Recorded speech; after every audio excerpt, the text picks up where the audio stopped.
ಇನ್ನು ಬೆಂಗಳೂರಿನಲ್ಲಿ ಮತ್ತೆ ಜೆಸಿಬಿ ಘರ್ಜಿಸಿವೆ. ಅನಧಿಕೃತ 200 ಮನೆಗಳನ್ನು ತೆರವು ಮಾಡಿದೆ ಜಿಬಿಎ. ಬೆಂಗಳೂರಿನಲ್ಲಿ ಜಿಬಿಎಯಿಂದ ಜಾಗ ಒತ್ತುವರಿ ತೆರವು. ಶ್ರೀನಿವಾಸಪುರದ ಕೋಗಿಲು ಲೇಔಟ್ನಲ್ಲಿ 200 ಮನೆಗಳ ತೆರವಾಗಿದೆ. ಅನಧಿಕೃತವಾಗಿ ಜಿಬಿಎ ಜಾಗದಲ್ಲಿ ಈ ಮನೆಗಳನ್ನು ಅವರು ನಿರ್ಮಾಣ ಮಾಡಿಕೊಂಡಿದ್ದರಂತೆ. ಆದರೆ ಮನೆಗಳ ತೆರವಿಗೆ ಸ್ಥಳೀಯರಿಂದ ವಿರೋಧ ಕೂಡ ವ್ಯಕ್ತವಾಗಿದೆ. ಮನೆ ಡೆಮಾಲಿಷನ್ ಮಾಡಕ್ಕೆ ಬಂದರೆ ಯಾರು ಬಿಡ್ತಾರೆ? 1 ತಿಂಗಳ ಹಿಂದೆ 2 ಸಲ ನೋಟಿಸ್ ನೀಡಿದ್ವು. ಅನಧಿಕೃತವಾಗಿ ಮನೆ ನಿರ್ಮಿಸಿರುವ ಕಾರಣಕ್ಕೆ ಈಗ ನಾವು ತೆರವು ಮಾಡ್ತಾ ಇದ್ದೀವಿ ಅಂತ ಬೆಂಗಳೂರು ಘನತ್ಯಾಜ್ಯ ನಿರ್ವಹಣಾ ಘಟಕದ ಸಿಇಒ ಕರಿಗೌಡ ಹೇಳಿಕೆಯನ್ನ ಕೊಟ್ಟಿದ್ದಾರೆ. ಹಾಗೆ ಮುಂದಕ್ಕೆ ಹೋದ್ರೆ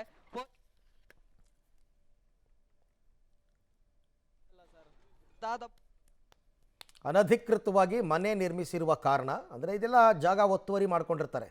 ಆ ಒತ್ತುವರಿ ಮಾಡ್ಕೊಂಡಿರ್ತಕ್ಕಂಥ ಜಾಗ ಆಮೇಲೆ ನಾವೇನು ಏಕಾಏಕಿ ಬಂದು ಮನೆಯನ್ನು ತೆರವು ಮಾಡ್ತಾ ಇಲ್ಲ. 2 ಸರ್ತಿ ನೋಟಿಸ್ ಕೊಟ್ಟಿದ್ವಿ ಮನೆಯನ್ನು ತೆರವು ಮಾಡಿಕೊಡಿ ಅಂತ, ಆದರೂ ಮಾಡಿಲ್ಲ. ಹಾಗಾಗಿ ನಾವೀಗ ಡೆಮಾಲಿಷನ್ ಮಾಡಲೇಬೇಕು ಅಂತಂದ್ಬಿಟ್ಟು ಬೆಂಗಳೂರಿನ ಕೋಗಿಲು ಲೇಔಟ್, ಶ್ರೀನಿವಾಸಪುರದಲ್ಲಿ ಬರುತ್ತೆ, ಆ ಕೋಗಿಲು ಲೇಔಟ್ನಲ್ಲಿ 200 ಮನೆಗಳನ್ನು ತೆರವು ಮಾಡಿದ್ದಾರೆ. ಪಾಪ ಏನೋ ಸಾಲ ಸೋಲ ಮಾಡಿ ಮನೆ ಕಟ್ಕೊಂಡಿರ್ತಾರೆ.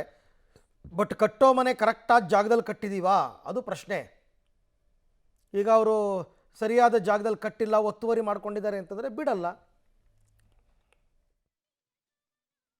BSWML ಬೆಂಗಳೂರು ಘನತ್ಯಾಜ್ಯ ನಿರ್ವಹಣಾ ನಿಯಮಿತದ ಜಮೀನು, ಸರ್ಕಾರಿ ಜಮೀನು ಆದರೆ ಒತ್ತುವರಿಗೆ ನೋಟಿಸ್ ಕೊಡೋ ಪ್ರಶ್ನೆ ಇಲ್ಲ. ಎಲ್ಲ ಅನಧಿಕೃತವಾಗಿ ಇತ್ತೀಚೆಗೆ ಮನೆ ಕಟ್ಕೊಂಡಿರೋದು ನೀವು ನೋಡಿರ್ಬೋದು. ಮುಕ್ಕಾಲು ಭಾಗ ಸುತ್ತ ನಾವು ಕಾಂಪೌಂಡ್ ಹಾಕಿದ್ದೀವಿ. ಈ ಕಾಲು ಭಾಗ ಎಲ್ಲಿ ಎನ್ಕ್ರೋಚ್ಮೆಂಟ್ ಇತ್ತು ಅಲ್ಲಷ್ಟೇ ಕಾಂಪೌಂಡ್ ಹಾಕಿಲ್ಲ.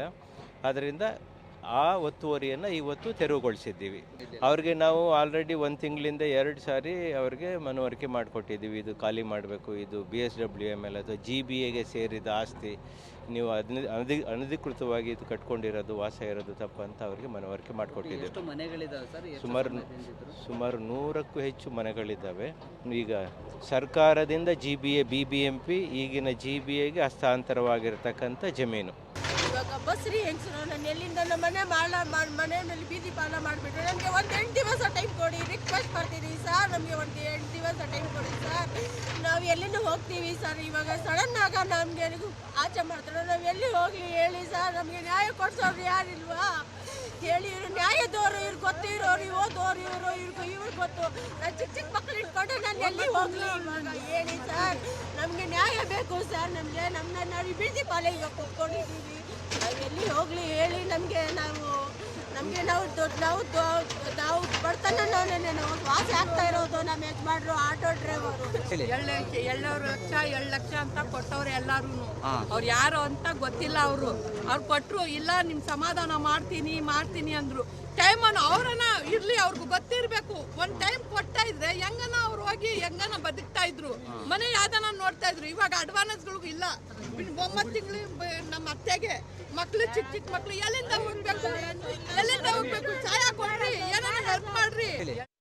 ಈ ಬಗ್ಗೆ ಮತ್ತಷ್ಟು ಮಾಹಿತಿ ನನ್ನ ಕೊಲೀಗ್ ಪ್ರಕಾಶ್ ಅವರಿಂದ ಪಡ್ಕೊಳ್ಳೋಣ. ಪ್ರಕಾಶ್, ಈಗ ಅನಧಿಕೃತವಾಗಿ ಮನೆಗಳನ್ನು ಕಟ್ಟಿದ್ದಾರೆ ಅಂದರೆ ಯಾವ ಥರ?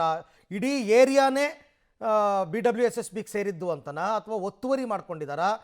ಇದು ಕೋರ್ಟಿಂದ ಏನಾದರೂ ಸ್ಟೇ ತಂದಿದ್ದಾರಾ ಹೇಗೆ ಅಂತ?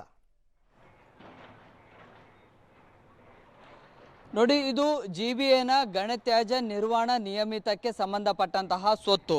ಇದು 200ಕ್ಕೂ ಹೆಚ್ಚು ಮನೆಗಳು ಈ ಭಾಗದಲ್ಲಿದ್ದಾವೆ. ಮೊದಲಿಗೆ ಇದು GBA ಆಸ್ತಿ ಅಂತೇಳಿ ಇಲ್ಲಿದ್ದಂಥ ಒಂದಿಷ್ಟು ಮನೆಗಳು ಮಾತ್ರ ಇದ್ವು. ಇಲ್ಲಿ ಖಾಲಿ ಮಾಡಿಸ್ಲಿಕ್ಕೆ ಅಂತೇಳಿ ನೋಟಿಸನ್ನು ಕೊಟ್ಟಿದ್ರು. ಆದಾಗ್ಯೂ ಕೂಡ ಇಲ್ಲಿಂದ ಜಾಗವನ್ನು ಖಾಲಿ ಮಾಡಿರಲಿಲ್ಲ.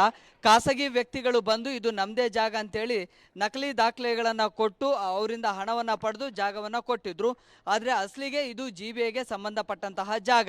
ಸೊ ಹೀಗಾಗಿ GBAಗೆ ಸಂಬಂಧಪಟ್ಟಂಥ ಜಾಗ ನೀವು ಖಾಲಿ ಮಾಡಬೇಕಂತೇಳಿ 1 ತಿಂಗಳ ಹಿಂದೆ ನೋಟಿಸ್ಗಳನ್ನು ನೀಡಿದ್ರು. ಅದಕ್ಕಿಂತ ಹಿಂದೆನೂ ಕೂಡ ನೋಟಿಸ್ಗಳನ್ನು ನೀಡಲಾಗಿತ್ತು. ಆದರೂ ಕೂಡ ಜನ ಖಾಲಿ ಮಾಡಿರಲಿಲ್ಲ.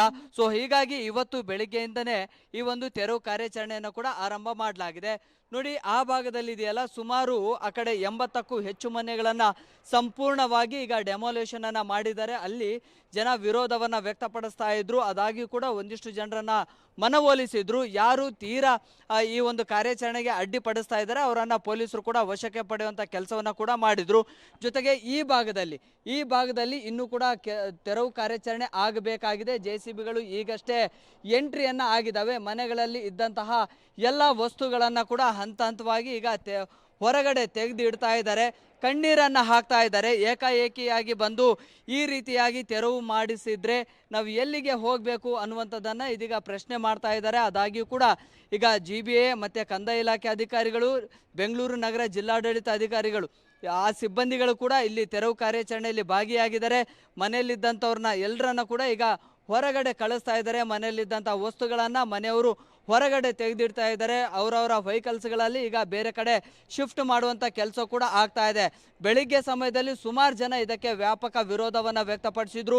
JCB ಬಳಿ ಹೋಗಿ ನಿಂತುಕೊಂಡಿದ್ರು, ಕಾರ್ಯಾಚರಣೆಗೆ ಅಡ್ಡಿಯನ್ನು ಉಂಟು ಮಾಡಿದ್ರು. ಸೊ ಹೀಗಾಗಿ ಹೆಚ್ಚುವರಿ ಪೊಲೀಸರ ಭದ್ರತೆಯನ್ನು ಕೂಡ ಇಲ್ಲಿಗೆ ಕರೆಸಿಕೊಳ್ಳಲಾಗಿತ್ತು. ಸುಮಾರು 100ಕ್ಕೂ ಹೆಚ್ಚು ಪೊಲೀಸರು ಇಲ್ಲಿ ಭದ್ರತೆಗೆ ನಿಯೋಜನೆ ಆಗಿದ್ದಾರೆ. ಜೊತೆಗೆ BBMP GBAನ ಮಾರ್ಷಲ್ಸ್ಗಳು ಕೂಡ ಇಲ್ಲಿದ್ದಾರೆ.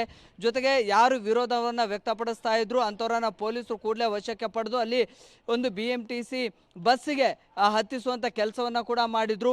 ಹೀಗೆ ಸುಮಾರು ಬೆಳಗ್ಗಿಂದಲೂ ಕೂಡ ಈ ಒಂದು ತೆರವು ಕಾರ್ಯಾಚರಣೆ ಆರಂಭ ಆಗಿದೆ. ಇವತ್ತು ಸಂಜೆಯ ಒಳಗಡೆ ಎಲ್ಲ ಮನೆಗಳನ್ನು ಕೂಡ ನೆಲಸಮ ಮಾಡೋದಕ್ಕೆ GBAನ ಘನತ್ಯಾಜ್ಯ ನಿರ್ವಹಣಾ ನಿಯಮಿತ ಈಗ ನಿರ್ಧಾರವನ್ನು ಮಾಡಲಾಗಿದೆ. ಸೊ ಆ ನಿಟ್ಟಿನಲ್ಲಿ ವಿವಿಧ ಹಂತದ ತಂಡಗಳನ್ನು ಮಾಡಿಕೊಂಡು ಇದೀಗ ತೆರವು ಕಾರ್ಯಾಚರಣೆಯನ್ನು ಕೂಡ ನಡೆಸಲಾಗ್ತಾ ಇದೆ.